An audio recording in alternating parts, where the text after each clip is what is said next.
Our scripture reading for today is taken from the book of Luke, chapter 1, verse 26 to 27.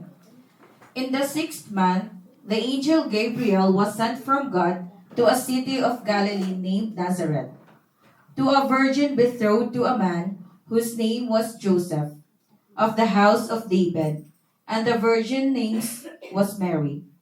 Sa Tagalog, nang ika-6 na buwan ng pagdadalang tao ni Elizabeth, ang anghel na si Gabriel ay isinugo ng Diyos sa Nazareth na isang lungsod sa Galilee, upang kausapin ang isang dalaga na ang pangalay Maria. Siya ay nakatakda ng ikasal kay Jose, isang lalaking buhat sa angkan ni Haring David. May the Lord add conviction upon hearing of His word. We will all be seated. We will talk about someone sa Bible na minsan-minsan lamang nabanggit at minsan-minsan lamang nating napag-usapan. Kung paano si Claudia, isinurface natin sa kwento ng mga pagkakataong ng Panginoon na ikinakastigo ni Pilato, meron ngayong isang tao muli tayong pag-uusapan. Napakahalaga ng kanyang papel and yet hindi natin siya masyadong napapansin. So it's about time, tamang-tama sa panahon na ito, na itong taong ito ay ating makita, mapag-usapan at malaman natin yung kahalagahan ng naging papel niya. Sa buhay, hindi lamang sa buhay, naging buhay ng ating Panginoong Hesus, kundi maging sa naging buhay nating lahat.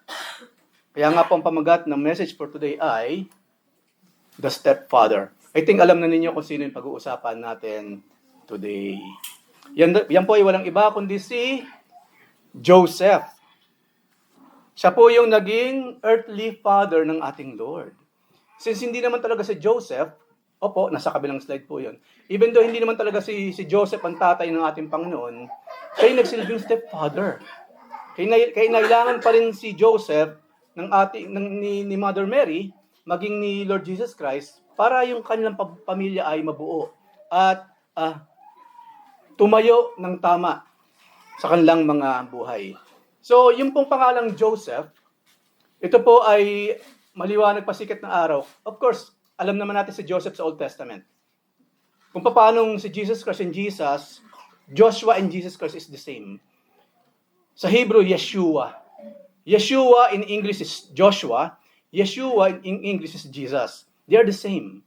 Diba? Ganun din naman si Mary. Bakit sikat yung mga pangalang Mary? But ang daming Mary sa scripture because of Mariam, yung kapatid po ni Moses. Tinawag siyang Mariam or Mary, or sa ngayon ay, of course, sa Tagalog, Mary, Mariam noong araw. At po si Joseph, ganun din. Sa Hebrew pronunciation po, ang Joseph ay Yosef. Anong ibig sabihin ng pangalang Joseph? Yosef. Yahweh shall add, or Yahweh shall increase, or to gather, or to assemble. Makikita natin sa naging buhay ni Joseph, the dreamer, nung panahon ng Old Testament, kung paano ginather ni Yahweh ang kanyang mga tao, ang kanyang bayan, through Joseph. Right? Joseph the dreamer. At hindi lamang yun, yung increase.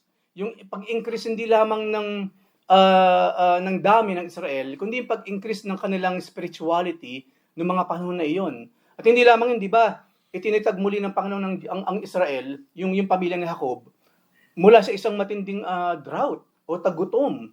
7 years of famine ang pinag-uusapan doon. Pero ang Panginoon ang nangako, ang siyang nag-ingat, nag-increase, nag-gather, nag-assemble sa Israel or sa pamilya ni Jacob.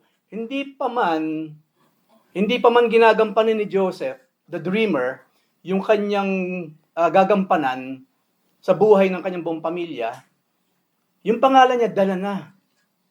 Yung gagampanan niya in the future. At ngayon makikita natin, titingnan po natin paano naman nangyari. Meron bang significant, meron bang kinalaman yung pangalan ni Joseph, the stepfather of Jesus, sa Joseph na si Joseph the dreamer ng Old Testament. Pero beyond that, meron pa po tayong pag-uusapan about this very, very humble person. Meron po tayong iilan lamang ng mga verses na kung saan doon po natin nakita or makikita yung mga eksena ni Joseph.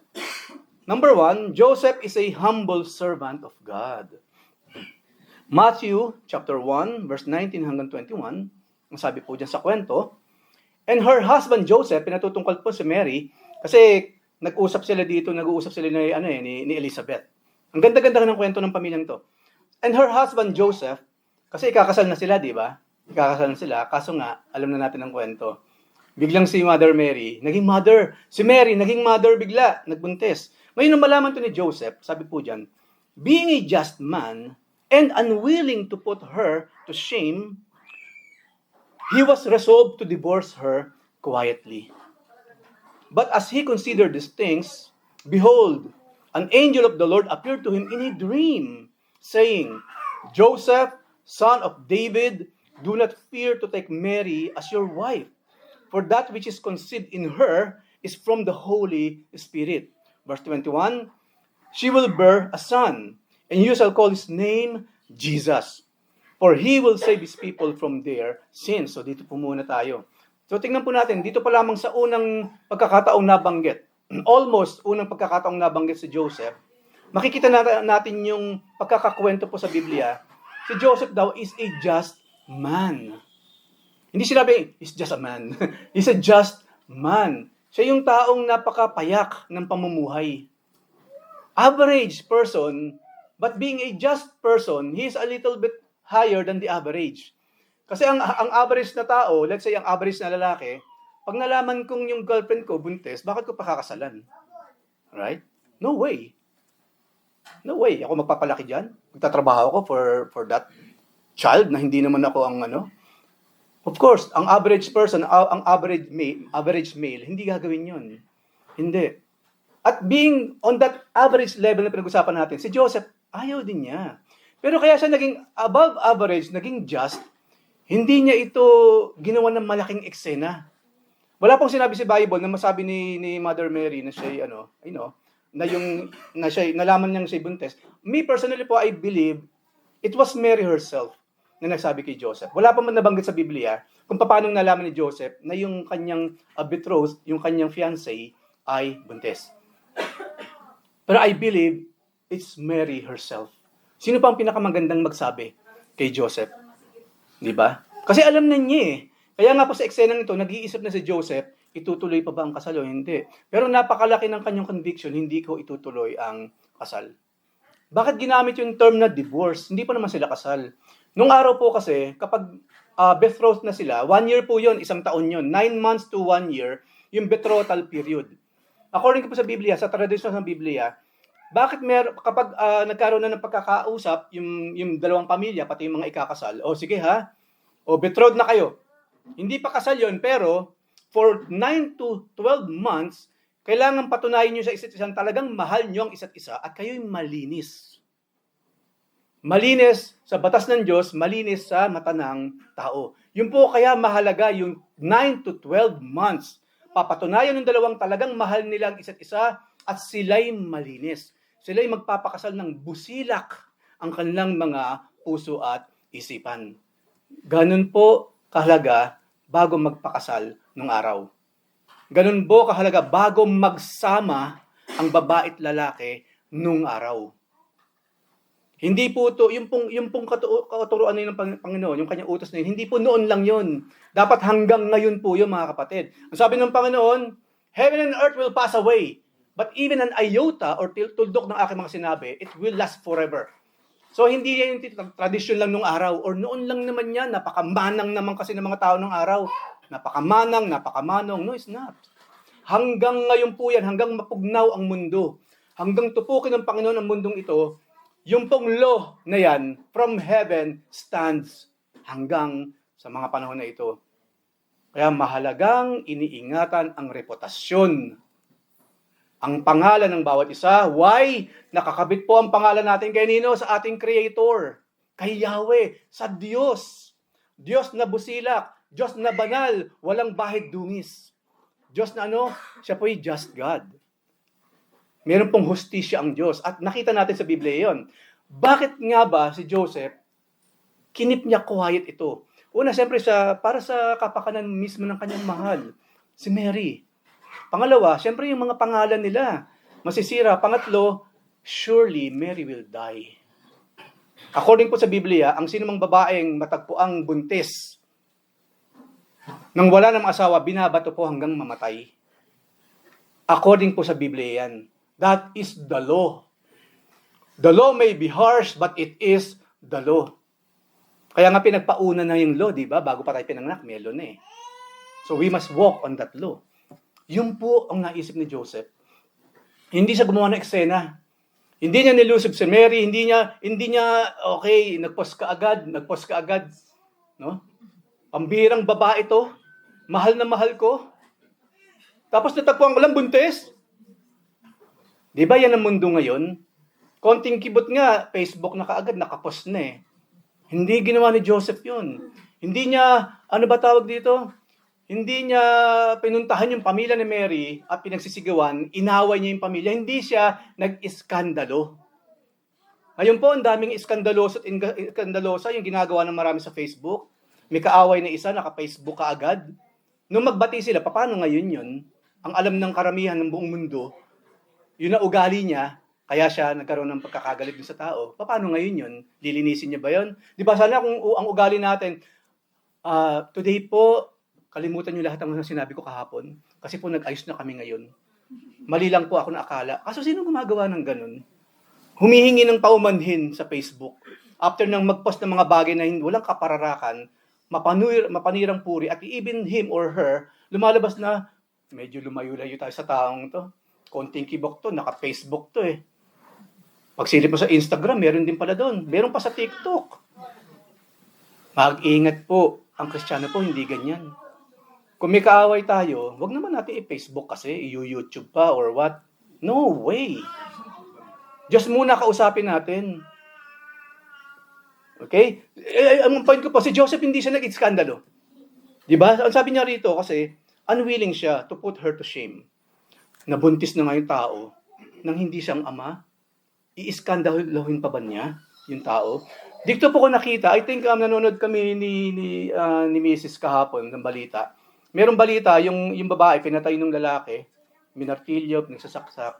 Yung pala, ex niya pala yun, nagseselos, kasi may bago na raw siyang boyfriend. Yung sabi ko kay Joy, yan ba yung tunay na nagmamahal? At sabi mong ginawa ng tao yun sa kanya, una, wala naman siyang basehan eh. Sa meron na siyang bagong boyfriend, wala na siya eh. Yung pang isa. Pero sabi ko, kung talagang mahal mong tao, magagawa mo pa sa tao yung ganun? Dati mong girlfriend, unless hindi mo talaga mahal yung girlfriend mo, katawan lang niyang habol mo. Habol natin. O tayong mga lalaki, katawan lang natin ang habol ng mga girlfriend natin ng araw. Di ba? Unless ganun. Right? Kaya nga sabi ng isang pastor na dati, sabi niya, sa asawa niya, sa harap ko mismo eh, kaya ikaw mahal itong katawang to, magbabago to. Kumbaga, wag mo akong mahalin sa panlabas. Di ba? Yung loob ang tingnan mo. Kasi nagbabago talaga ang panlabas. Ang panlabas, yung panloob naman, hindi. Pero, to make the story, nagkaroon si Joseph, na i-divorce siya quietly. Alam po ninyo, kahit quietly po niya i-divorce si Mother Mary, aalingasaw pa rin po yun. Kasi po yung gossip, noong unang panahon pa lang nandiyan, na pinasimulan nga yun ni Satanas ni Lucifer, sa garden. Kung ano-anong chismis na binigay niya kaagad kay Eva, right? Si Eva naman, kagat ka agad. Talagang literally, kumagat ka agad. Si Eva, wala pang pinagsimulan ang chismis, kundi si Satanas. Kaya yung pagiging chismosa, hindi po yan trait na isang tunay na anak ng Diyos. Hindi. Kahit po lihim niya, siyempre, kaya nila lalapit si Joseph. Di ba dun sa mga salbahing mga nasa batas, yung mga pinapagalitan ng Panginoon lagi, yung mga priest, yung mga scribe, kaya nila lalapit sa Mother Mary o si Joseph na hindi talaga alingasaw yung kwento. Pero at least man lang, sa part ni Joseph, I did my best. Na since minahal ko talaga si Maria, hindi na ako dadagdag sa problema niya. Yun ang plano ni Joseph. Napakabusilak ng puso ng lalaking ito. And I hope and pray lahat ng lalaki ganito. Saka hindi ba nakakahiya pag ang lalaki iskandaloso? Ako, tingin ko sa mga lalaki iskandaloso, parang hindi tunay na lalaki. Iskandaloso, lalaki, iskandaloso. Hindi ko sinasabing babae lang ang dapat iskandalosa, ha? Pero for me, personal ko lang po, dapat hindi trait ng lalaki yung iskandaloso. Ang tunay na lalaki, kinikim-kim niya. Diba? Pipigilan yung sarili niya with all macho-ness or what? Diba? Yung tunay na lalaki, siyempre sa tulong ng Panginoon niya, ng Holy Spirit, of course. Pero yun po si Joseph. Yun po si Joseph. Pero of course, alam naman natin, habang iniisip na niya ang gagawin niya, paano ma-secure, magiging silent, maigi yung aking pakikipag-divorce sa aking mahal na si Mary. Ayan nga po, hanggang sa matulog niya kasi, matulog siya, dala-dala niya yon. At doon nga po nagkaroon siya ng vision. It was not just a dream. We know this. Iba yung dream lang, iba yung vision. Ang vision po, ako sa Biblia, may kinalaman sa greater good of the kingdom of God. That is a vision. Ngayon, kung tayo nagkaroon ng vision, di ba, na napaka-petty, may kinalaman lang sa buhay ko at buhay mo, hindi vision ang tawag doon.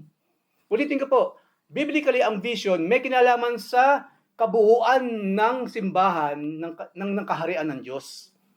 May kinalaman sa welfare ng Israel, may kinalaman sa welfare ng buong Kristyanismo. Yun ang visions from God. Yung mga petty things, wag nating tatawagin vision. Oh, nagkaroon ako ng vision kagabi habang ako natutulog, nadapa ka daw. What kind of vision of that? Ano, may kinalaman pa sa kaharian ng Diyos yun, nadapa siya, kaya wag kang lalakad dun sa lugar niya kasi madadapa ka. Unless yung taong madadapa, kaya mo sinabihan, kasi later on magiging second Messiah siya. Hindi naman magiging apostol later on. Hindi naman, right? Wag natin gagamitin yung mga term na visions sa mga walang kapararakan. Para lang po sa Biblia yun, sa mga may kinalaman sa kaharian ng Diyos. In general. Okay, in general. So, ayun ngayon natutulog na si Joseph. Dala-dala yung mga bagay na yun. Maraming salamat sa Lord. Merong angel of God na dumating nga. Nakipag-usap sa kanya through a dream. Joseph, son of David, do not fear to take Mary as your wife, for that which is conceived in her is from the Holy Spirit. Bakit mahalagang banggitin pa ng angel na Joseph, son of David? Why? Hindi dapat makalimutan ni Joseph kung saan lahi siya nagsimula. He is from David. And you know what? Extra info po, even Mother Mary po, yung kanyang bloodline po, nagmula rin kay David. Both of them. Kaya nga po, even though si Joseph from the bloodline of David, since hindi naman siya talagang naging tatay ni Jesus Christ, natupad pa rin na yung Mesayang darating, son of David pa rin. Through whom? Through Mother Mary. Kasi she was what?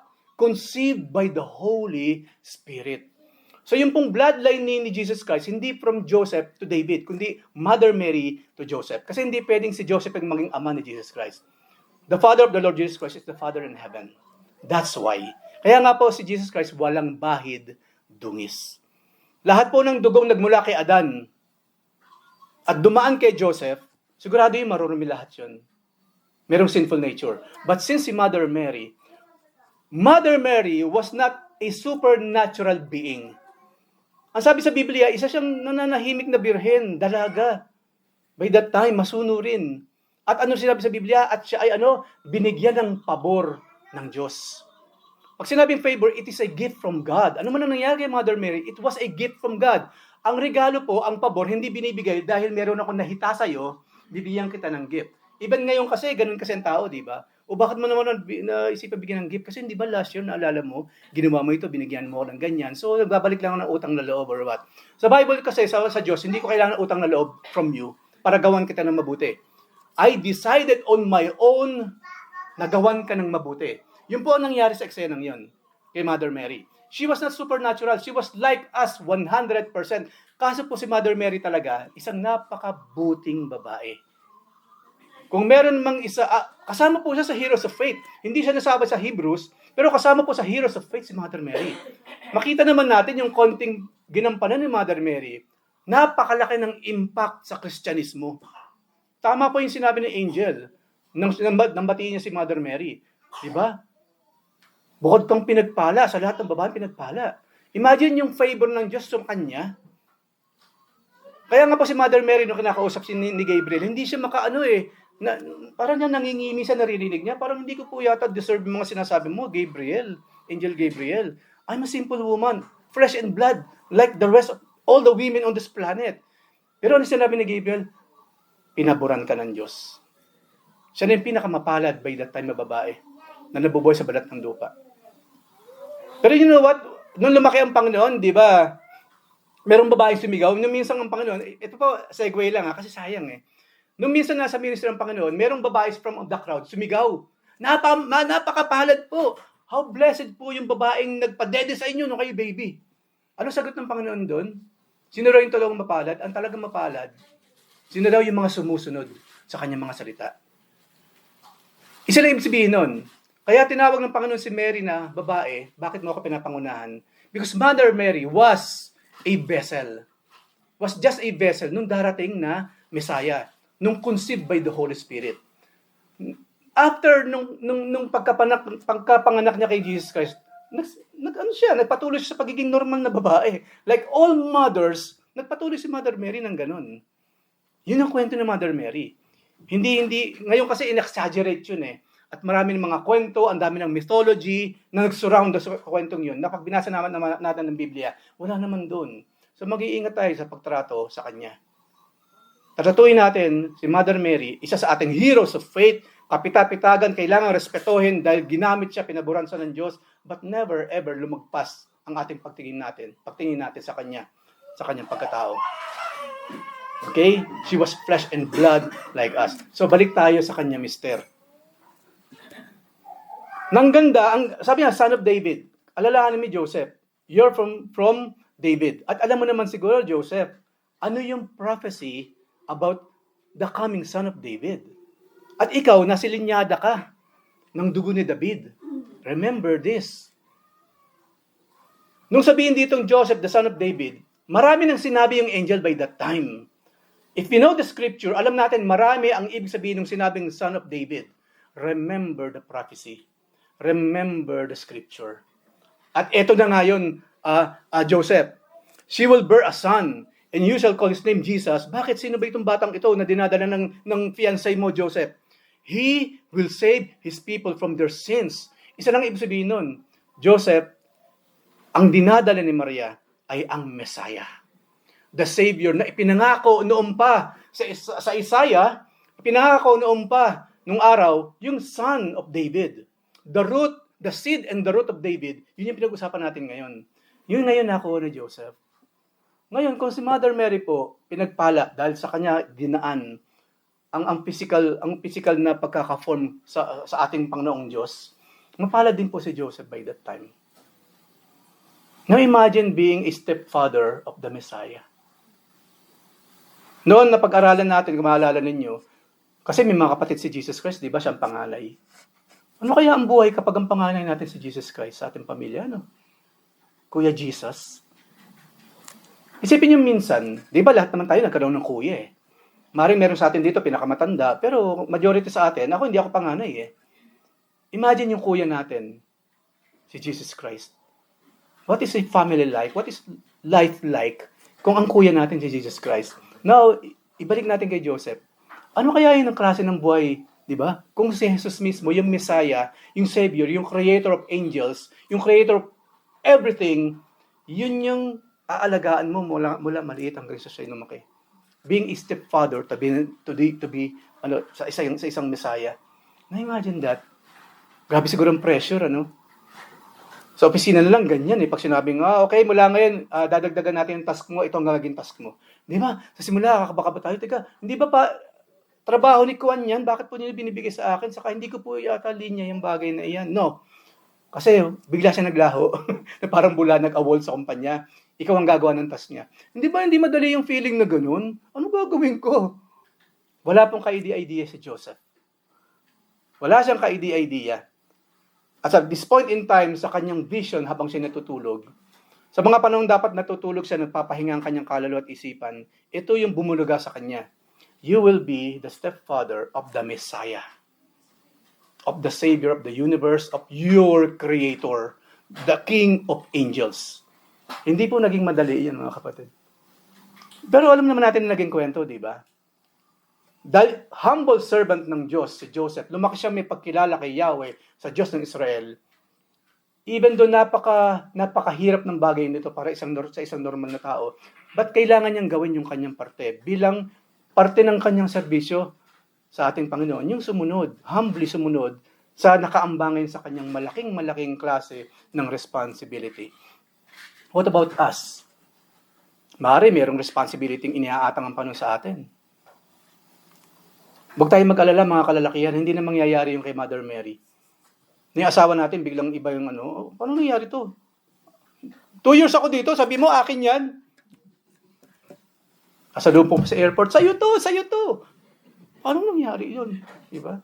Nagmat ka pa, nagmat.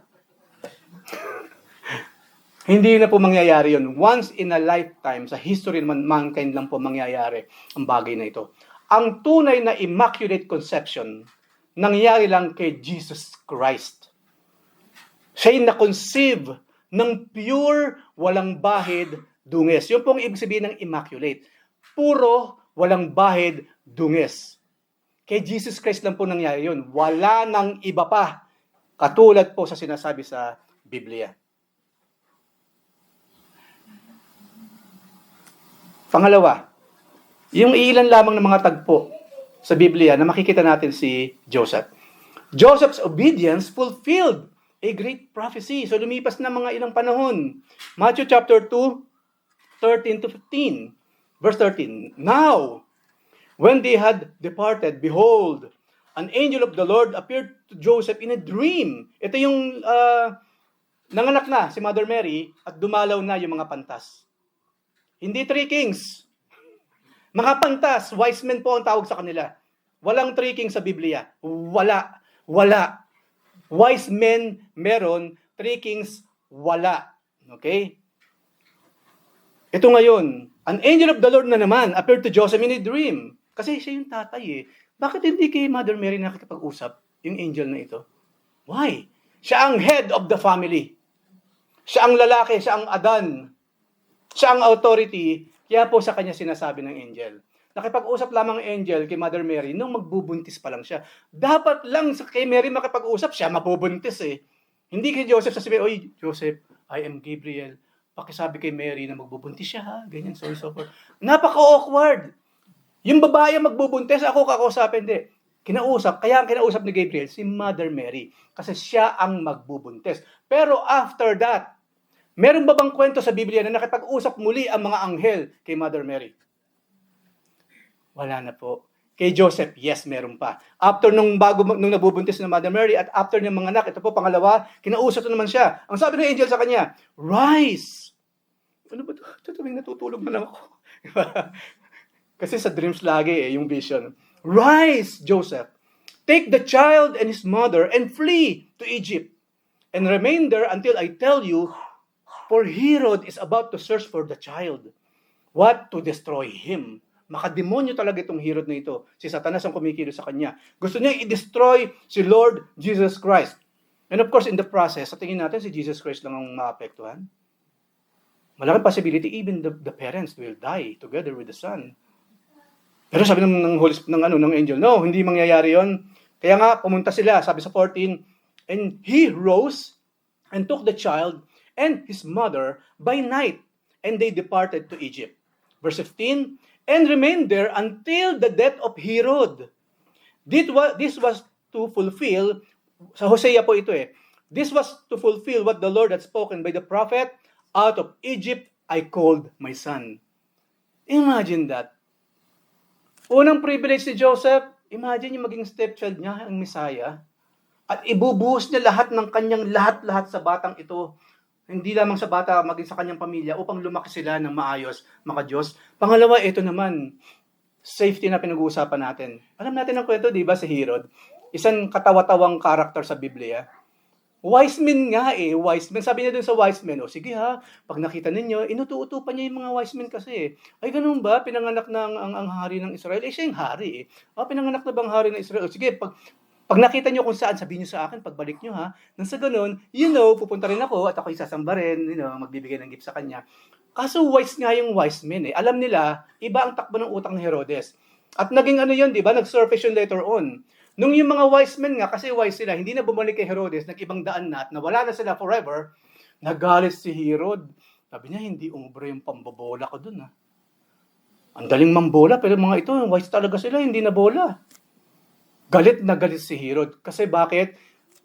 Ano ba yung life plan ni Herod? Ang plano sa buhay niya hanggang mamatay siya, manatiling hari ng Israel. Tapos may bata, yun ang magiging hari. I-depose siya. Kaya sabi niya, patayin ang mga bata 2 years below Para ng panahon ni Moses, ano? Ganun din, ng panahon ni Moses. Kung sino yung espiritong kumilo sa Paraon para patayin yung mga baby ng panahon ni Moses, is this the same demonic spirit, malamang Satan himself na bumulong, gumamit kay Herod by that time. For the second time. Pinapapatay na naman ng mga bata. Pero of course, dahil nga sa Diyos, inutusan niya naman yung angel upang sabihan si Joseph, naligtas sila. Ngayon, meron nagtatanong, mga ilang taon silang nagstay? Tingnan mo, baka ma-preempt ko yung iba. Okay. Meron nagtatanong, mga ilang taon kaya nagstay? Ilang panahon kayo nagstay yung Holy Family, let's say, sa Egypt? Ilang taon? Meron nagsasabi po, maybe, mga theologians po ito, talaga mga nag-aral ng Biblia, meron nagsasabi, maybe less than a year. May nagsasabi, maybe 1 year. May nagsasabi, maybe 2 years. May nagsasabi, maybe 3 years. May nagsasabi, maybe 4 years. Hanggang dun lang. Meron nagsasabi, 1 to 4 years silang nagstay dun sa Egypt. Hanggang ano hinintay doon? Hanggang mamatay si Herodes. At ito nga, di ba? Until the death of Herod. So naganap na after lang tumakas, nagstay there then for the while hanggang sa mamatay yung demonic king na ito, then sila ay bumalik sa Egypt, pabalik nga po sa Jerusalem or sa kanilang lugar. I think nung dumating po sila sa Israel, hindi I think, kundi ay naalala ko, doon nga na po sila nagsettle sa Galilee, doon sa district which is called Nazareth. Nazareth. Alam po ba na ang Panginoon po kasi sa kayong mga apostol, most of them are Galileans. They live doon po sa Galilee. Pero yung mismong distrito ng Panginoon, hindi siya sa Forbes Park. Tumigil. Sa Pobres Park. Doon po. Especially po doon sa iskinita na yon, sa district na yun ng Nazareth. At alam naman po siguro natin ano ba yung klaseng reputasyon meron ng Nazareth, di ba? Isa mismo sa mga believer ng Panginoon nang nagsabi, meron bang mabuting manggagaling sa Nazareth? Kasi kilala nilang Nazareth. Hindi ko nagagamitin yung tundo. Napakagasgas na yun. Anywhere na lang in the world, ang pag-usapan natin. Kasi anywhere in the world ngayon po, punong-puno ng kapahamakan, kalaswaan, kabuktutan. Sasabihin natin sa distrito ng earth, yun po yung Nazareth ngayon. Pero ganun pong kumilos ang Panginoon. Kung saan pa yung lugar na pinaka-unlikely doon siya manggagaling, doon siya manggagaling. Kasi ang inaasahan ng lahat, ipapanganak sa Kastilyo nga ang Panginoon, ang Messiah King nga siya, sinabi mula sa lahi ni David, king siya, so dapat kingly. Siguro mula kay Herodes, and so on and so on. Pero hindi, napaka-unlikely. Dapat ang Messiah, kasi nga King of Kings siya, Lord of Lords siya yung Savior, dapat papanganak siya sa mga mararangyang mga ospital, sa mga lugar by that time na talagang kumpleto sila sa mga gamit sa panganganak. I don't know anong klase ng gamit meron yun. Pero definitely, pinaka-high-tech na by that time yung klase ng hospital. Pero anong ginawa ng Panginoon? Pinanganak siya saan? Sa sabsaban pa. Ang kasama pa ng baby, hindi mga kapwa baby. Di ba mga animals? Napaka-unlikely. Kaya me myself, I was amazed to think na no one can really second guess God. Wag natin isipin na sigurado ako ito gagawin ng Panginoon next time. I'm really sure itong pangalawang hakbang ng Panginoon. Never do that. Kaya nga Diyos siya. His ways are higher than us. The way He thinks is higher than us. And yet yun po yung ginagawa ng maraming mga evangelist ngayon. Sila na yung mismong Diyos. Inuutusan nila ang Diyos. Baliktad na. Napansin niyo po yung mga nagsasabing born again pastors ngayon? Bukod sa mga nagsasabing Yahweh is darkness, talagang inalipusta na ang ating Diyos, Yahweh is darkness na, inuutusan nga lang ang Panginoon Lord, heal this person. Yung Lord naman, okay po, be healed. Lord, patigilin niyo ang bagyo. Okay. Bagyo, please, tumigil ka na. Napansin niyo, yung way nila ng panalita, pakipag-usap sa Panginoon, kung Diyos talaga kausap nila, inuutusan. Saan ka nakakita ng King of Kings, Lord of Lords? Inuutusan. Dapat katulad ni Joseph, we must be humble kapag tayo nakikipag-usap sa Diyos. Even as today, kapag tayo nagpe-pray, huwag nating uutusan ng Panginoon. Ang sabi sa Biblia, make all of our petitions and requests be made known to God. Hindi command. Hindi sinabing, make all of your commands be known to God. Ang sinabi po doon, petition and request with full humility. So pag nag-pray po tayo, wag ganun ha. Kasi po hindi tama yun. Yung boss ba natin sa opisina, kakausapin natin ng ganyan? Boss, I need a new computer now. Hindi, di ba? Pagdating nga sa mga boss natin, ang babait natin eh. Pero what about God? Pag nandiyan ang boss, hindi para tayo mga angel talaga doon, nagtatrabaho lang.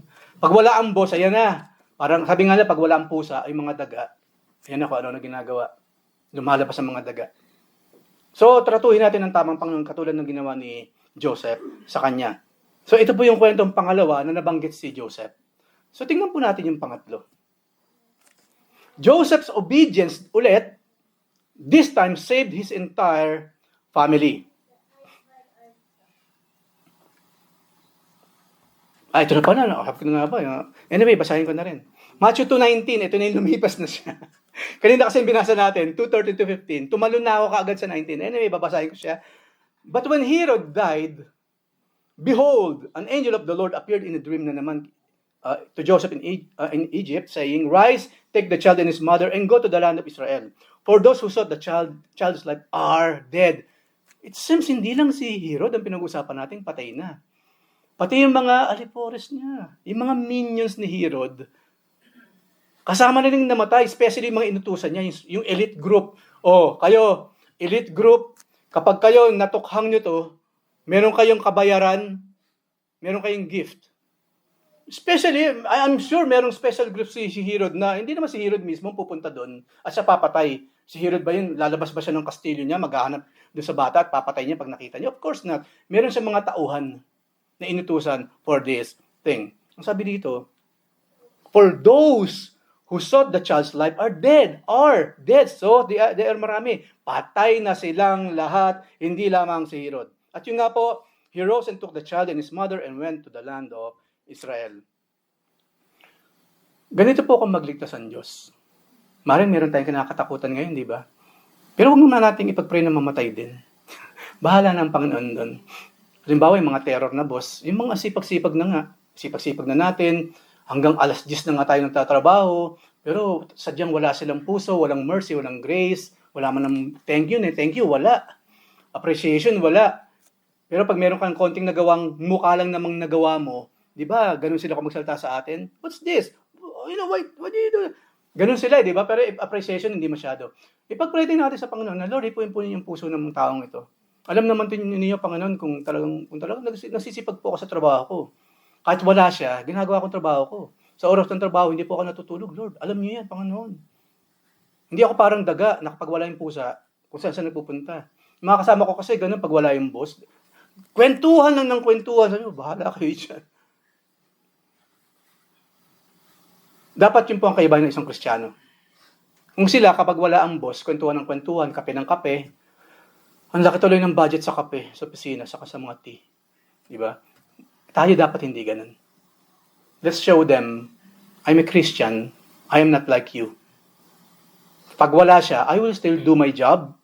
At kung meron kinakailangan i-prepare, I will prepare it habang wala yung boss. Ako po ang ginagawa ko, again, hindi ako naglilip ng bangko ko. Kaya lang po wala kasi, ayoko kasi may nasasayang na oras. Kapag merong time, at nakita ko namang natapos ko na yung trabaho, kumbaga, natapos ko siya, kaysa dun sa oras na binigay sa akin, kinukuha yung mga pagkakataon na yun to read siyempre. Magbasa. Tingnan yung mga messages ng pamilya, saka magbasa especially, kasi lagi naman tayo nagtuturo, right? So, parang for me, there's no such time na wala talaga akong ginagawa. Pero pag uwi, siyempre naman, pahinga na yon. Di ba? Medyo nasa siesta na lang kami ni Mrs. habang nagkukwentuhan about the Lord. Di ba? Sharing kami, basa-basa rin. Meron siya natuklasan, pag-uusapan natin. Meron ako natuklasan, pag-uusapan namin. Ganun din po ang pag-uusap namin ni Mrs. And you know what? Napaka-healthy po nun. Na ang couple, ang laging pinag-uusapan, Panginoon pa rin. Yun naman, kung talagang tayo, maraming ginagawa sa kaharian ng Diyos. At pinili nating maraming ginagawa sa kaharian ng Panginoon. Ang sarap pag-usapan ng Panginoon. Ang sarap pag-usapan ng mga bagay-bagay patungkol sa ating Panginoon. So, to make the story short, ang sabi po dito, na-saved yung kanyang buong pamilya dahil sa kanyang ginawang obedience sa ating Panginoon. Ngayon, napansin niyo po ba doon sa tatlong pinag-usapan natin, hindi pinangalanan yung angel?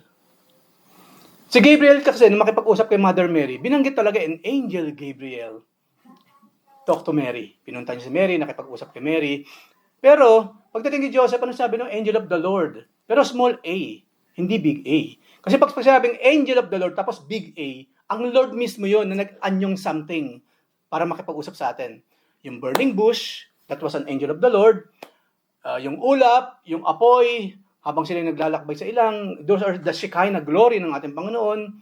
At marami bang mga instances sa Biblia, katulad sa Joshua, na biglang merong commander-in-chief ng mga anghel nakatayo sa sa bulwagan ng tent ni Joshua at nahawak yung tabak. Di ba? That was the Lord Jesus Christ. That's what the Lord. Pero yung mga big A's yun. Kay Joseph kasi, mga small A lang ginamit. Ngayon, hindi rin alam siyempre ng mga theologian kung sino yung angel na yon. Pero maraming nagsasabi, maaring si Gabriel din. Kasi hindi naman siya big A small A. Hindi lang mawari kung bakit hindi pinangalanan when it comes to Joseph. Pero it can be assumed na maaring si angel Gabriel din. Bakit walang ibang suspect? Kasi sa Biblia, isa lang talaga yung yung sinabi sa Bible na yung anghel na nakatayo sa harapan ng trono ng Panginoon, naghihintay siya lagi ng message from God. And that is Gabriel. Yun po yung klase, napaka-powerful angel po ni Gabriel. Simply because yun na lang tumayo siya each and every moment of his eternal life sa harapan ng Panginoon, waiting for another message. Malaking privilege na yun. And he must be a powerful angel for him to stand in the presence of our God. Kasi po, even the angels in heaven po, hindi naman lahat sila nakapasok sa inner circle ng Diyos. Mababasa po natin sa Biblia yan. May trono ang Panginoon, yung mga seraph, nandun yung apat. Yung apat na creatures, nandun yun. Pero hindi lahat ng anghel. Si Gabriel, nandun siya sa harapan mismo ng trono. Andun lang siya naghihintay, Lord, what will be your message na dadalhin ko sa sino man sa lupa by that time? Yun po si Angel Gabriel. Pero this time nga po, hindi siya binanggit. Pero malaking possibility, maybe it is Gabriel, the angel din na nakipag-usap kay Mother Mary. Ba't ko sinasabi ito? Para na sa ganun, kung sakaling maitanong sa inyo, meron kayo may sasagot. Okay, even yung mga kuntil-butil na yung mga maliliit na details, I need to say it. Para again, pag meron nagtanong sa inyo, you have something to say. Meron kayong answer na maibibigay. And of course, pang-apat, kailan uli lumabas si Joseph? Joseph is a steadfast follower of the law. Dapat lang. Imagine, yung Messiah, yung kanyang anak. And by that time, ang Panginoon, isa siyang normal na bata na nagagather ng knowledge. Di ba? From hindi naglalakad na. Ganun kasi nabuhay ding normal, siyempre. 100% person din natin, Panginoon. Naging 100% human. So, yun ngayon ang papel ni Joseph sa kanyang Mother Mary. Hanggat hindi umaabot sa age of accountability at hindi pa malakas enough ang batang ito, we must always be there.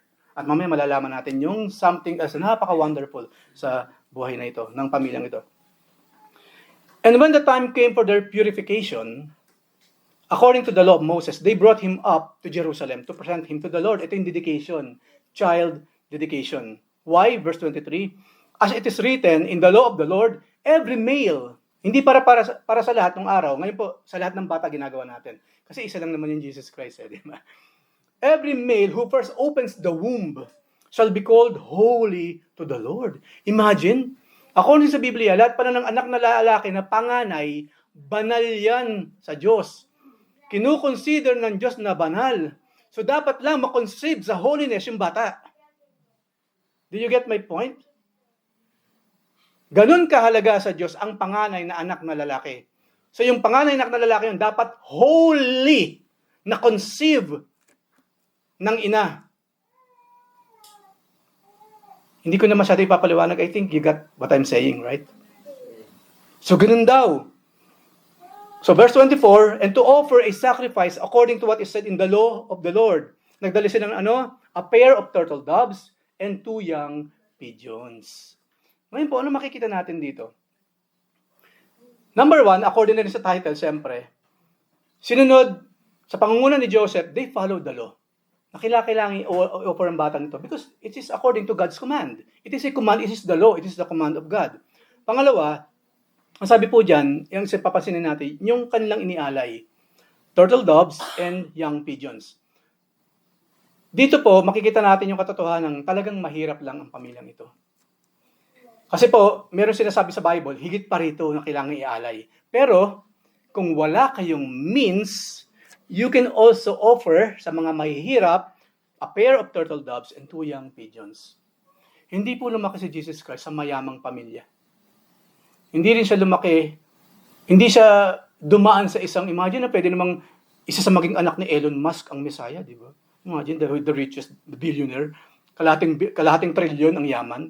Pwede naman, di ba? Bakit hindi naging anak ni Bill Gates? O, kung hindi man, bakit hindi naging anak ni Prince Charles? Ng mga queens and kings. Then again, alam naman natin ng Panginoon, I must be with humanity. Hindi ko po sinasabing masamang yumaman, ang yung mga taong binanggit ko kanina, ay evil lahat. No, I'm not saying that. Pero, one way or the other, kapos sila. Doon sa parte ng humanity, especially doon sa mga pinagmulan nating lahat. And that is, nagmula talaga sa lupa, lumakad sa lupa, lumaki nang hindi pa rin lumalayo sa lupa. Iba pa rin yung ganun. Kaya ang Panginoon, di ba, nung dumating siya, sino yung una niyang mga hinarap? Mga mahihirap, mga dukha. Kasi siya mismo nagsabi, ang Lord mismo, di ba? Sabi niya, tunay nga na napakahirap. Hindi imposible, it is so difficult para sa isang rich person to enter the kingdom of God. Nakita niyo yung ginagawa ng mga yumaman dahil sa pagnanakaw? Unti-unti, dahan-dahan magbabagsakan lahat yan. May umiyak na nga, di ba? At the end of the day, sino yung inaalala niya? Mga anak niya. Para siyang si Lucifer, nasa tugatog ng tagumpay. Lahat ng magagandang brilyantes nasa kanya. 11 digits. Di ba, Dad? 11 digits. Pinagmamalaki pa niya yung billions and billions na meron sila. Nasaan sila ngayon? Mabibilanggo sila habang buhay. At habang sila nakabilanggo, magkahiwalay sila. At habang magkahiwalay silang nabilanggo habang buhay, ang mga anak nila nakinino ngayon. Kawawang mga bata. Daranasin nila yung mga bagay na hindi dapat dinaranasin ng normal na bata dahil sa ginawa ng kanilang mga magulang. Kaya maging maayos po tayo sa ating mga pamilya sa pagkita natin ng salapi. Nasa Bible po yan sa Book of Proverbs, pride goes before destruction. Yung pagiging mayabang ang nauuna. Yung pagiging mataas ang nauuna bago yung pagbagsak. Ang hope na lang natin sa mga taong ito, oras na sila naparusahan na talaga, yung mga totoong kriminal, kapag totoong nakulong na sila, ang ating hope na lamang sa loob, masilayan nila yung liwanag ng salita ng Panginoon. Meron gamitin ng Panginoon sa kanila upang sila, later in life, tumanggap din naman, di ba? Hanggat buhay, may pag-asa mga kapatid. Even though ngayon, nagngingit tayo sa mga taong ito, but tao rin kasi sila. Namatay din si Kristo for them. At sila ang talagang field. Kailangan silang puntahan, kailangan silang bahaginan ng Panginoon para at least man lang, bago sila tumanda, mamatay sa kulungan, makatanggap sila ating Panginoon. At lumabas silang tunay na malaya, hindi lamang physically, kundi spiritually. So yes, nagingit tayo ngayon, pero wag natin kalilimutang, isama pa rin sa prayer. Yung luha ng babaeng yon, of course, that is a real tear. Sabi nga ni Joy, bilang ina, nakikisimpatya siya, naiintindihan niya yung nararamdaman ng babae. Totoo yun. Totoo naman gumawa sila ng kamalian at sila ipaparusahan ngayon, malalay sa kanilang mga anak. Sinong hindi iiyak? So, totoo ang luha na yun. Yun ngayon ang gustong makita ng Panginoon. Yung mga taong nagmamataas, kapag bumagsak, makikita kasi siya. Of course, maraming nagsasabi, baka naman ngayon lang yan or what, nagdududa sa tear na yon. Pero then again, bilang sa puso ng isang ina, they know, di ba? Alam nila na hindi talaga madaling malayo sa anak. Especially habang buhay sila magkakahiwalay, di ba? At yun na nga lang po, Lord willing, makakilala siya sa Panginoon doon po sa loob ng kulungan. Kahit si Kibuloy, buhay pa naman yung tao, di ba? Hopefully, ibaba ng Panginoon yung pride niya, makarinig siya ng tunay, purong salita ni Kristo at siya ay mag-repent, magsisi at magbago. Talagang bumaliktad sa dati niyang ginagawa. And even Kibuloy can be saved. Alam ko, madalas gagawin nating example yan, nagigigil tayo sa mga ginawa niya. But then again, ang Lord, naghihintay din naman ang Panginoon. Na since buhay pa kayo dyan, come back to me. Meron pang panahon, there's no such thing as late. Meron pang panahon. So, mahirap lamang itong pamilyang ito, even though yung bata na kanilang inaalagaan, di ba? Siya yung creator of the universe. Lahat ng diamond around the universe siya na-create nun. Lahat ng ginto in the entire universe siya gumawa nun. Pero nang siya'y bumaba, hindi niya in-offer yun sa mag-asawa. Walang suhol system. alagaan niyo ako, ito ang gabundok na diamonds. No. Kasi, higit pa sa diamond, alam natin, ang dala ng batang ito. Higit pa sa ginto, ang dala ng batang ito. Ang dala niya, ang ino-offer niya, what? Salvation. And that is what, saan pupunta yung mga taong saved? Heaven ang pinag-uusapan. Kung saan yung ginto, lalakaran lang, yung diamante, nakadisplay lang yan dyan. Yun ang ino-offer ng batang iyon. At yun din po yung ino-offer niya sa atin. Kaya nga sabi ni Peter, di ba, sa isang taong pilantod doon sa templo, minsan naglalakad sila, ay nakilala siya ng mga pilay. Brother Peter, pagaling niyo ako sa aking karamdaman. Di ba? Tulungan niyo ako sa aking kalagayan. Ang sabi ni Peter, silver or gold I have none. But what I have, I will give you. In the name of the Lord Jesus Christ, rise up and walk. Ngayon, papipiliin ng taong yon, makakalakat siya o bibigyan kita ng ginto at pilak? Sa tingin niyo, ano pipiliin ng tao? Nung matinong tao. Pipiliin niya siyempre yung paglalakad. Kasi to be honest with you, mga kapatid, maraming tao, sige, ano gusto mo? Makakalakad ka mo ulit. Pero bibigyan ka na ng 1 billion. Di ba? Rupee. Mababa. Anyway, bibigyan ka ng maraming pera. Marami kasi pipiliin yung pera talaga eh. Okay na maging pilantod na ako. Ang pera naman magagamit sa aking pamilya. Di ba? Yeah. Maraming anong tao. Di ba? Anyway, iwan ko sa inyo yun. Bibigyan ka ng malaking halaga kasi kung hindi man kayo, sa pamilya nilang mapupunta. Pero si Peter kasi, tama yung naging choice niya. Alam niyo kung bakit tama yung choice ni Peter? Even though hindi na napayaman yung tao, hindi niya natutulungan yung pamilya ng tao, napalakad niya. Alam niyo kung bakit tama yung ginawa ni Peter? Simple lang. Ano ginawa ng tao nang siya tumayo? Yung tao raw, nagpuri sa Diyos. That is the end total ng lahat ng ginagawa natin sa mundong ito. Papuri sa Diyos. Kaya tama po yung ginawa ni Pedro. Ganun po sa atin. Kung papipiliin tayo, piliin natin kung ano ang magbibigay ng papuri sa ating Panginoon. Tama po ba yan? Amen. Amen. And lastly po, Joseph is a steadfast follower of the law. Luke chapter 2 verse 41 and 42. Ito na yung panahon, ang Panginoon, lumipas sa maraming panahon, 12 years old na si Jesus Christ. Now his parents went to Jerusalem every year, at the feast of the Passover. Passover! Mahalaga sa batang yun na 12 anyos, yung Passover. Kasi gagampanan niya yung another Passover na magliligtas sa lahat ng tao, sa lahat ng panahon. That child, yung 12 anyos. So nandun sila ngayon. And when he was 12 years old, they went up according to the custom. So yearly pumupunta sila every Passover dun sa lugar na yun, kung saan nanaraw ng templo. Kasama lang ang Panginoon. Now imagine that. Maring hindi pa alam ni Joseph sa ni Mother Mary, yung extent ng lahat ng gagawin ng batang ito, hindi lamang sa buhay nila, kundi sa buhay ng lahat ng tao mabubuhay sa balat ng lupa, mula kay Adan hanggang sa huling kaluluwang panganganak. Hindi nila alam yung extent. Bakit ito sabing hindi alam ni even Mother Mary? Hindi niya alam yung extent nung pwedeng gawin kung sino ang batang ito. Kaya nga sabi niya, di ba, wala nang alak. Babae, bakit mo ako pinapangunahan sa dapat kong gawin? O sige, kumuha ng 12, di ba, ginawa niya yung wine, yung tubig, ginawa niyang wine. Look at that. Kasi hindi pa alintan ni Mother Mary, kasi ina siya eh. Ang alam ni Mother Mary, anak kita, I'm your mother. This is my responsibility sa iyo. Paalalahanan kayo, so on and so forth. Kasi nga dumating yung time, especially na nagsisimula na sa ministry ng Panginoon, nandun na siya sa pinaka doon sa age niya kung saan sinisimulan na niya yung kanyang ministry, hindi na bilang isang karpentero, anak ng karpentero, hindi na pagiging kuya, hindi na pagiging son, kundi I am the Messiah, I am the Creator, I can do things from out of nothing. Kaya nga pinakita niya sa tubig, biglang later on naging alak. Saan nanggaling yung ubas? Nanggagaling yung alak na sa ubas. Pine-ferment pa yun. May process bago maging alak. Paano nangyari yun? Kasi hindi pinakita ng Panginoon, I am. In the beginning was the Word, and the Word was with God, and the Word was God. At paano raw nalikha ang lahat? Just by the Word. So sa pamagitan ng salita ng Elohim nalikha ang lahat, and that Word is who? That is the Lord Jesus Christ. Yun yung ginawa niyang in a very, very simple way.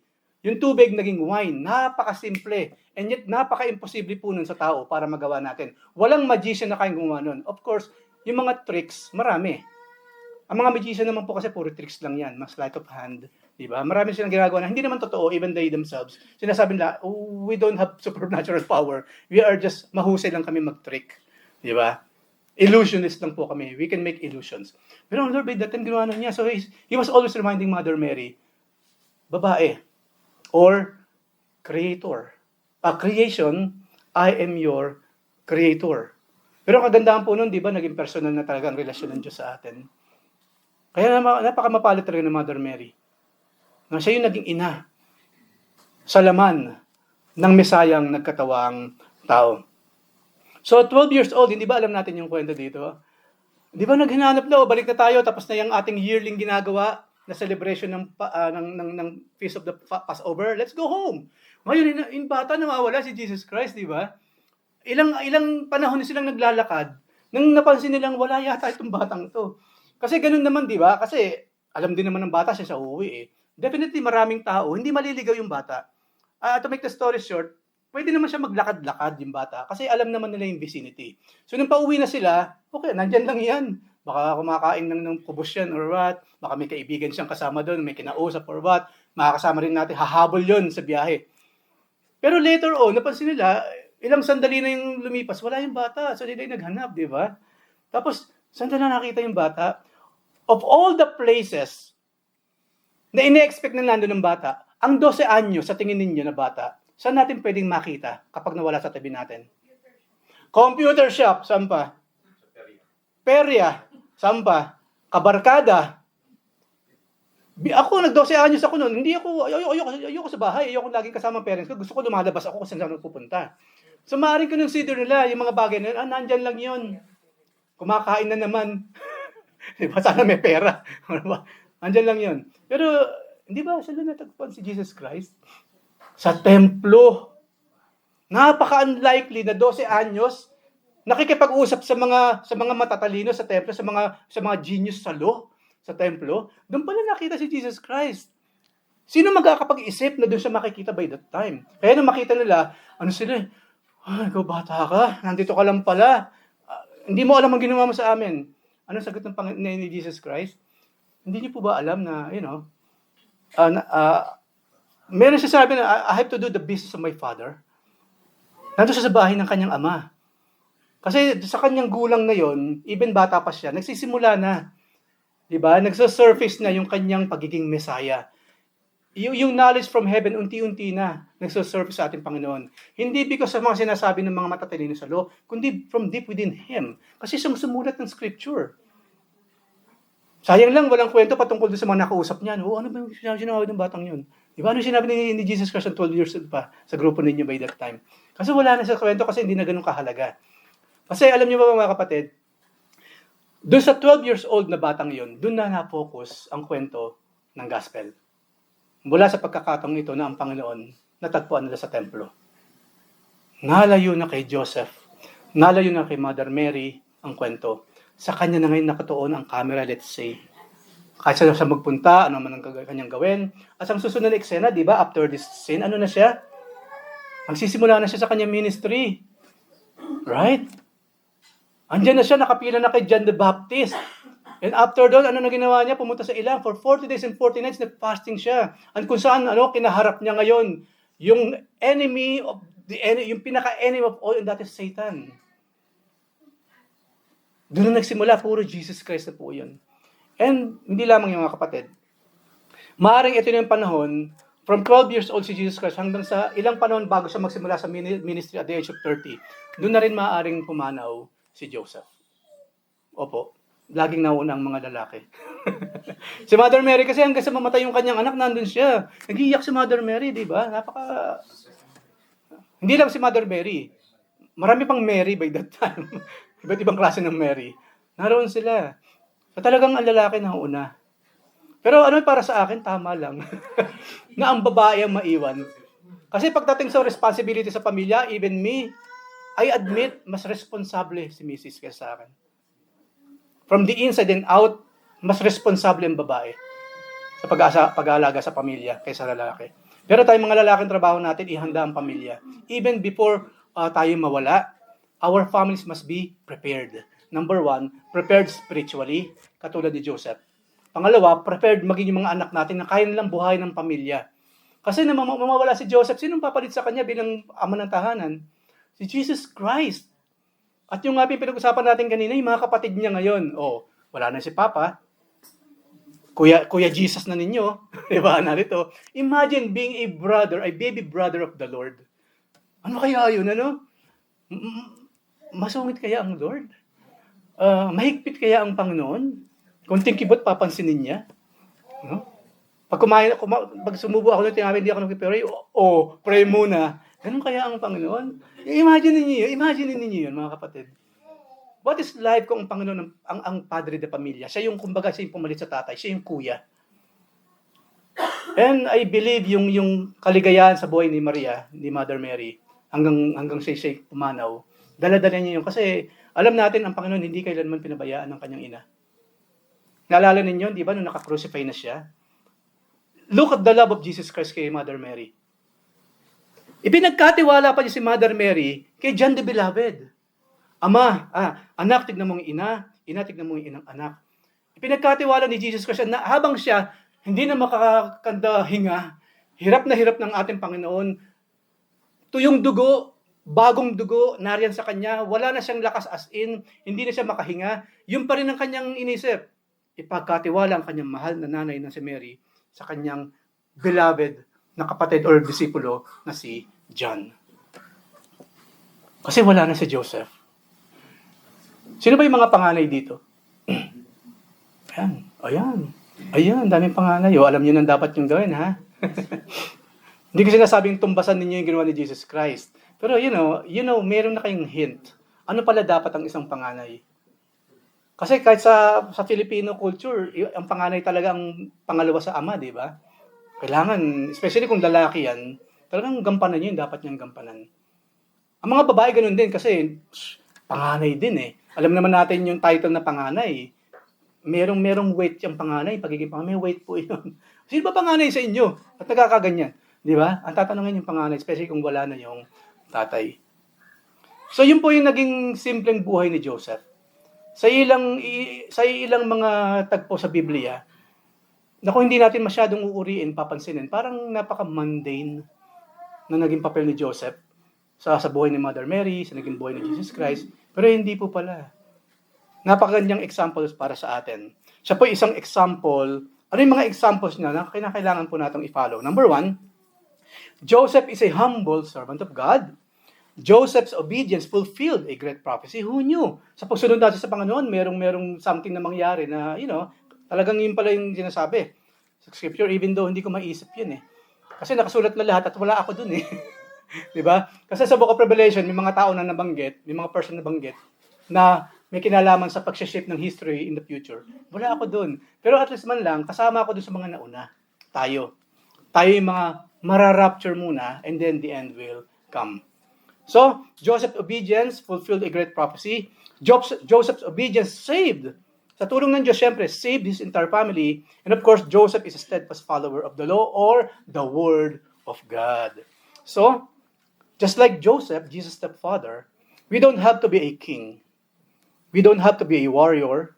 We don't have to be a hero or a literary genius to be a part of Christ's family. Maging sino man tayo man yung pinakabi sa lahat ng nabanggit natin, we are. Nilagay tayo ng Panginoon sa kanyang pamilya and we are special to Him.